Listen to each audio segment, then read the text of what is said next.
atau istilah asing dan sejenisnya dalam mengajukan pertanyaan. Jika menggunakan, agar dapat menjelaskan terlebih dahulu.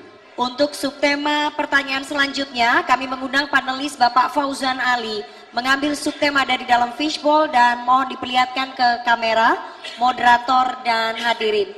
Dan mohon untuk dibacakan Bapak.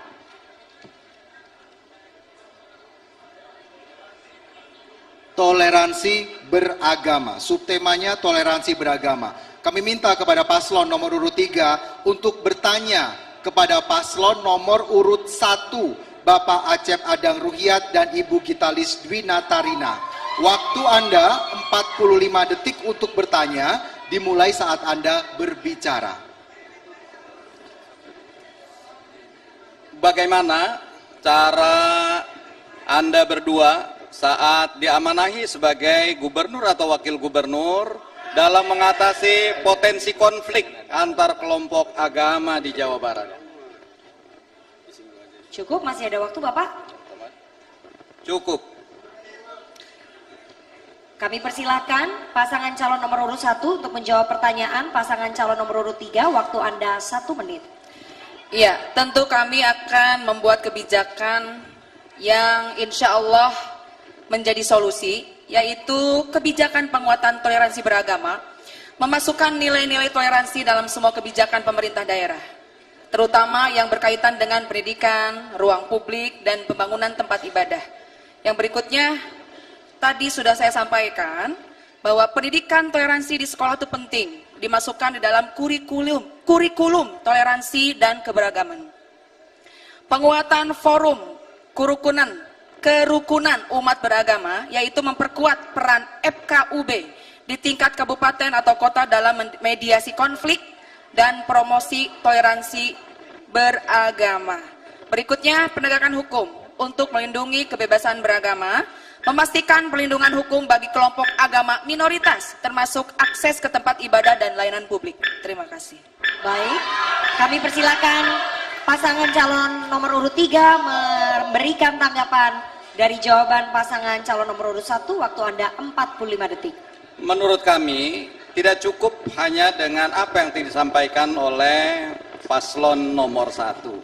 Tetapi yang lebih penting adalah bagaimana keinginan politik, political will dari kepala daerah dan wakil kepala daerah untuk menerapkan konstitusi dan aturan-aturan main yang berlaku.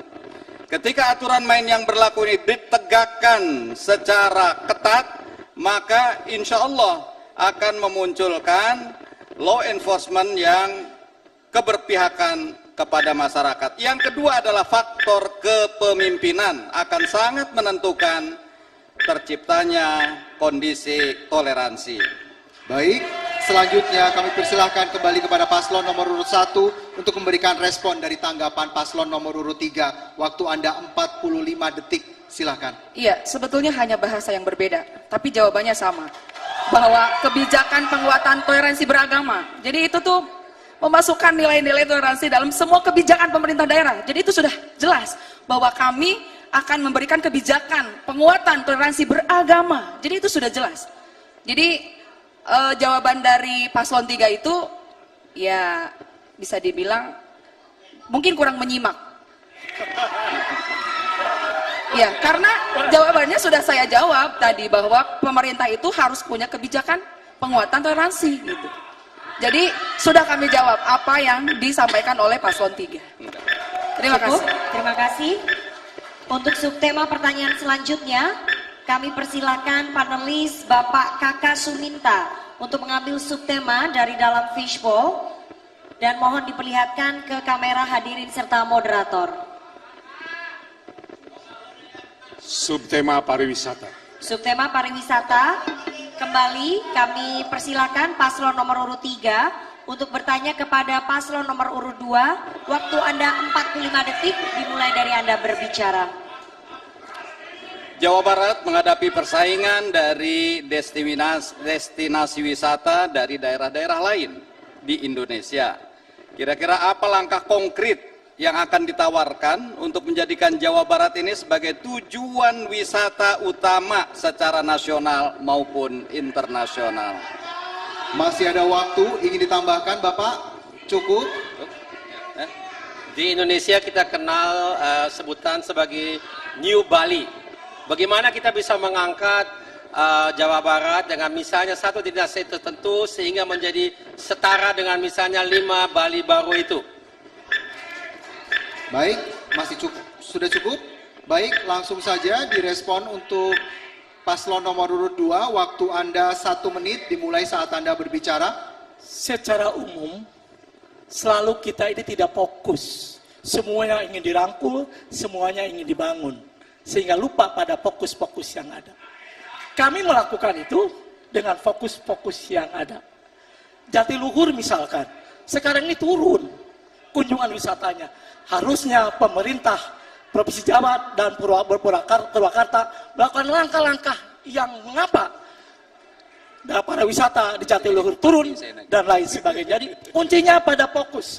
Tahapan-tahapan apa yang akan dilakukan? Kan bukan bupatinya. Wisata Nusantara, wisata mancanegara. Maka pembangunan infrastruktur dan lain sebagainya saya kira menjadi soalan pelengkap dari komitmen seorang kepala daerah. Insya Allah wisata ini memberikan efek yang luar biasa dan tentu akan dibangun di Jawa Barat andaikan JJ Ronald diberi mandat oleh sekalian. Terima kasih, kami persilakan paslon nomor urut 3 merespon jawaban dari paslon nomor urut 2, waktu Anda 45 detik. Menurut kami, ada satu hal yang penting yang harus diperhatikan oleh pemerintah daerah. Yaitu yang pertama adalah kualitas SDM yang akan menangani pariwisata.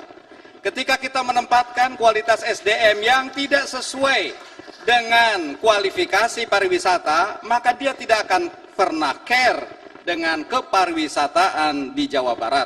Oleh karena itu pemilihan kepala dinas yang terkait dengan pariwisata ini menjadi sesuatu hal yang sangat urgen.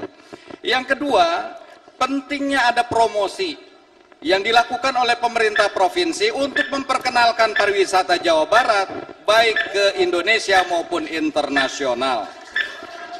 Baik, kami persilakan kepada paslon nomor urut 2 untuk memberikan respon dari tanggapan paslon nomor urut 3, waktu Anda 45 detik.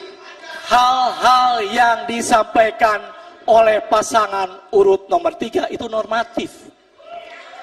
Siapa saja boleh menyampaikan itu, tetapi adalah pemerintah provinsi dan pemerintah kabupaten yang akan kita kembangkan jadi wisata, duduk bersama, apa sasaran yang dituju dari pengembangan wisata di masing-masing ibu kota dan kabupaten di Jawa Barat. Tanpa itu saya kira tidak akan berhasil. Pengembangan wisata perlu satu kesatuan yang khusus antara pemerintah provinsi Jawa Barat dengan pemerintah kabupaten kota. Tanpa itu saya kira akan menjadi omong kosong belaka. Saya mengalami itu dengan Pak Ridwan Kamil, dengan Pak Aher, sehingga Pangandaran seperti ini hadirin sekalian. Terima kasih. Terima kasih paslon 2. Untuk subtema pertanyaan selanjutnya kami persilakan panelis Bapak Wawan Gunawan mengambil subtema dari dalam fishbowl dan mohon diperlihatkan ke kamera moderator serta hadirin dan dibacakan. Subtema kualitas lingkungan hidup. Subtema kualitas lingkungan hidup. Paslon nomor urut 3 dipersilakan bertanya kepada paslon nomor urut 4 kepada Bapak Dedi Mulyadi dan Bapak Erwan Setiawan. Waktu Anda bertanya 45 detik dimulai saat Anda berbicara. Terima kasih atas kesempatan yang diberikan. Kang Dedi pernah menjadi bupati 2 periode di Purwakarta. Saya kira kualitas lingkungan hidup harusnya menjadi lebih baik. Tetapi seringkali 5 tahun yang lalu saya pernah bertanya, ketika melewati daerah Cikampek, terciumlah bau menyengat di sekitar itu. Sampai sekarang ketika saya melewati daerah itu, masih juga tetap ada. Artinya tingkat kualitas lingkungan hidup di Purwakarta masih belum ada perkembangan yang signifikan. Baik, kami persilakan paslon nomor urut 4 menjawab pertanyaan dari paslon nomor urut 3. Waktu Anda menjawab 1 menit. Baik, setelah jadi bupati, saya menjadi anggota pimpinan Komisi 4 di bidang lingkungan hidup. Pertama adalah, bau itu harus diukur dalam kualitas udara. Berdasarkan ukuran kualitas udara yang disampaikan melalui audit lingkungan oleh Kementerian Lingkungan Hidup, dinyatakan bahwa kualitas udaranya masih relatif baik, tidak bermasalah. Ukurannya adalah ukuran teknis, bukan ukuran subjektif sudut pandang politik. Yang kedua adalah, apa sih yang menjadi problem kita? Problem kita ini berada pada tingkat kebijakan yang belum terkoneksi. Contoh, saya mengusulkan membuat IPAL komunal dari 4 industri yang mengaliri Sungai Cilamaya. Yang menjadi problem adalah pada tingkat eksekusi tidak ada yang menyiapkan tanah. Yang menjadi problem lagi adalah ketika berapa alokasi yang disiapkan, siapa yang membuat kebijakan.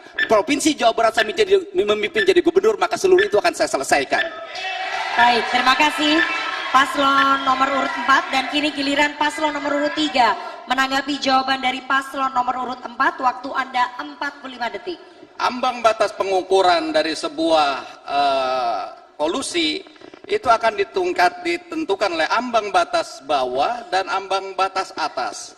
Maka ketika itu berada di ambang batas atas, maka itu harus menjadi warning. Ini akan menjadi sebuah bencana yang sangat membahayakan. Oleh karena itu perlu ada tindakan-tindakan konkret. Dan itulah dilakukan perlunya koordinasi, kolaborasi, pengaturan yang lebih tegas. Dan yang lebih penting adanya law enforcement terhadap pihak-pihak yang melakukan upaya-upaya perusakan lingkungan. Saya kira ini harus dilakukan secara tegas. Baik, selanjutnya kami minta kepada paslon nomor urut 4 untuk memberikan respon dari tanggapan paslon nomor urut 3. Waktu Anda 45 detik. Yang pertama tentunya sudut pandangnya tidak menjadi sudut pandang objektif. Karena ada lembaga yang menangani. Lembaga yang menangani di bidang lingkungan adalah Kementerian Lingkungan Hidup. Dirjen yang melakukan tindakan adalah Dirjen Penindakan atau kepolisian. Proses terhadap audit udara tersebut sudah dilakukan, aspek hukumnya juga sudah dilaksanakan. Ketika dua-duanya sudah dilaksanakan, maka tinggal yang ketiga. Saya termasuk yang mengusulkan dibuatnya catchment area di wilayah industri tersebut. Tetapi yang menjadi problem adalah kedua industri tersebut mengalami penurunan produksi dan kesulitan likuiditas produksinya. Dan ini juga menjadi tantangan tersendiri dalam perspektif ke depan. Aspek langkah teknis dan langkah politisnya sudah dilakukan. Habis, Bapak. Terima kasih. Untuk subtema pertanyaan selanjutnya, kami persilakan panelis Bapak Gugun Gesan Akbar mengambil subtema dari dalam fishbowl dan mohon diperlihatkan ke moderator, kamera, dan juga hadirin. Subtema peningkatan PAD berbasis sumber daya alam. Itu tadi subtemanya, kami persilahkan paslon nomor urut 4 bertanya kepada paslon nomor urut 1 dan waktu Anda bertanya 45 detik dimulai saat Anda berbicara. Sumber daya alam tanpa investasi adalah sesuatu yang tidak istimewa. Tetapi investasi tanpa perhitungan nilai ekonomi karbon adalah degradasi. Bagaimana strategi saudara paslon nomor 1 mengelola SDA supaya kontribusinya terhadap PAD tinggi, lestari dan berkelanjutan? Masih ada waktu, ingin ditambahkan? Cukup. Cukup, baik. Langsung saja paslon nomor urut 1 bisa menjawab pertanyaan ini. Waktu Anda 1 menit dimulai saat Anda berbicara. Ketika kita berbicara masalah PAD berbasis sumber daya alam, tentu kita berbicara masalah potensi yang ada sumber daya alam sendiri di Jawa Barat. Sehingga kita akan bisa memperoleh sumber daya alam yang cukup besar ketika sumber daya alam itu bisa difungsikan dengan sebaik-baiknya. Tentu ini tidak bisa berdiri sendiri, tetapi harus ada kerjasama antara pemerintah pusat, pemerintah provinsi, dan pemerintah kabupaten kota. Sehingga apa yang dijadikan sebagai sumber alam itu karena memang itu memerlukan biaya yang cukup untuk menggali dan mempotensi itu sehingga menjadi PAD yang lebih memberikan yang luas kepada pemerintah daerah yang ada di sekitar itu. Cukup? Baik. Langsung saja kita memberikan kesempatan kepada paslon nomor urut 4 untuk memberikan tanggapan dari paslon nomor urut 1. Waktu Anda 45 detik. Bicara sumber daya alam, semestinya fokus kita bukan pada eksploitasi, tetapi pengelolaan.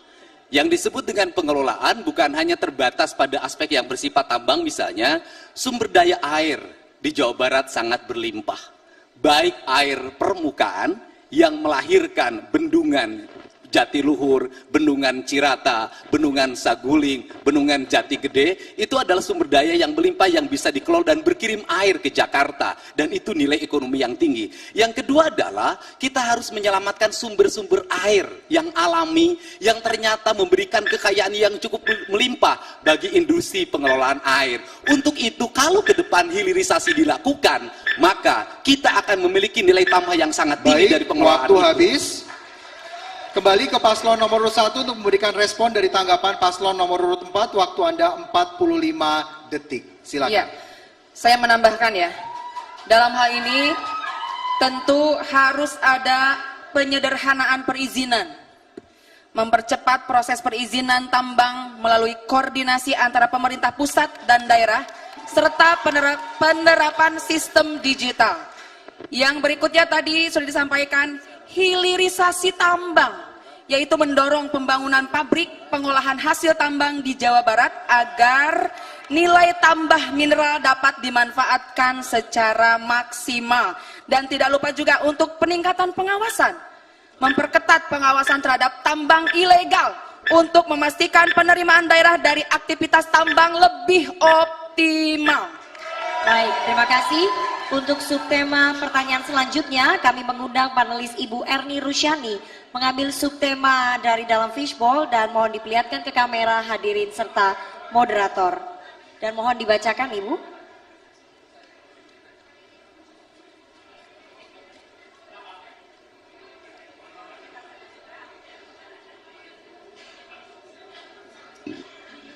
Mitigasi bencana. Terima kasih Ibu Erni, subtemanya mitigasi bencana. Kami kembali memberikan kesempatan paslon nomor urut 4 untuk bertanya kepada paslon nomor urut 2. Waktu Anda bertanya 45 detik. Jawa Barat punya potensi bencana megatrust sesar Lembang yang tidak bisa diprediksi kapan akan terjadi. Bagaimana strategi saudara dalam melaksanakan manajemen kebencanaan menghadapi ancaman tersebut? Masih ada waktu, ingin ditambahkan?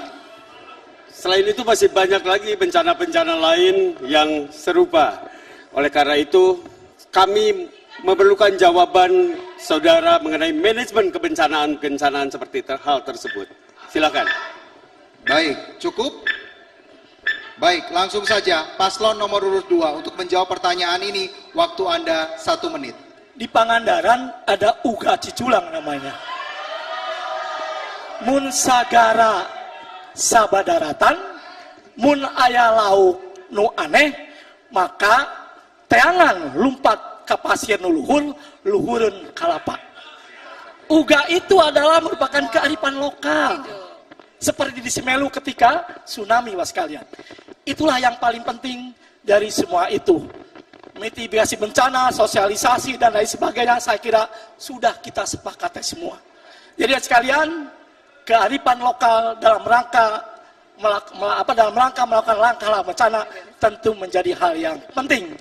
Uga Ciculang di Pangandaran membuktikan bahwa penanganan mitigasi bencana bisa berjalan dengan baik yang berbasis pada budaya di Jawa Barat dan sekalian. Cukup? Terima kasih, kami kembali persilakan pasangan calon nomor urut 4 memberikan tanggapan dari jawaban paslon nomor urut 2. Waktu Anda 45 detik. Saya memahami kalau di Pangandaran kembali pada UGA, karena berbagai perlengkapan teknis sebagai upaya untuk melakukan pencegahan terhadap masyarakat ketika menjadi bencana, perlengkapan teknologinya pada mati. Ini yang terjadi mungkin disebabkan karena satu, perangkatnya terlalu murah, yang kedua masyarakatnya tidak ramah terhadap perangkat itu. Tetapi kita memahami bahwa apa sih problem kita? Problem kita ini tidak meletakkan sendi pembangunan pada karakteristik wilayah. Di daerah banjir itu rumahnya pendek, tidak diberikan rumah panggung. Di daerah rawan bencana longsor, rumahnya tembok. Ini problem kita, sehingga mitigasi bencana dilakukan lewat pembangunan infrastruktur berkarakter didasarkan pada kondisi geografis wilayah. Waktu Anda habis. Langsung saja paslon nomor urut 2 untuk menanggapi respon ini. Waktu Anda 45 detik. Silakan. Kalau pertanyaan kepada Megatrust berarti di pantai. Kalau pertanyaan kepada Megatrust tentu di wilayah pesisir.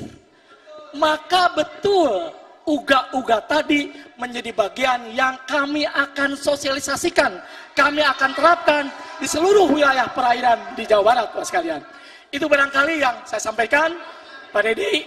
Jadi kita fokus pada Megatrust, maka saya menjawab pada Megatrust, hadirin sekalian. Terima kasih. Masih ada waktu, ingin ditambahkan? Cukup, baik, terima kasih. Dan selanjutnya kita akan menuju ke subtema pertanyaan. Kami persilahkan kepada panelis Bapak Gugun Gesan Akbar untuk mengambil subtema dari dalam fishbowl. Setelah itu diambil, boleh diperlihatkan ke kamera hadirin dan juga moderator. Boleh dibacakan. Subtema industri budaya. Subtema industri kebudayaan, silakan paslon nomor 4 bertanya kepada paslon nomor urut 3, waktu Anda 45 detik Bapak untuk bertanya.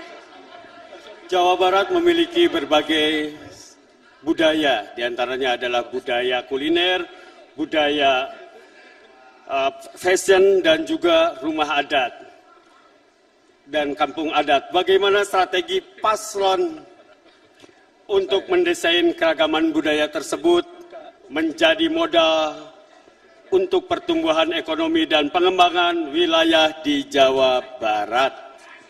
Masih ada waktu, ingin ditambahkan pertanyaannya? Silakan.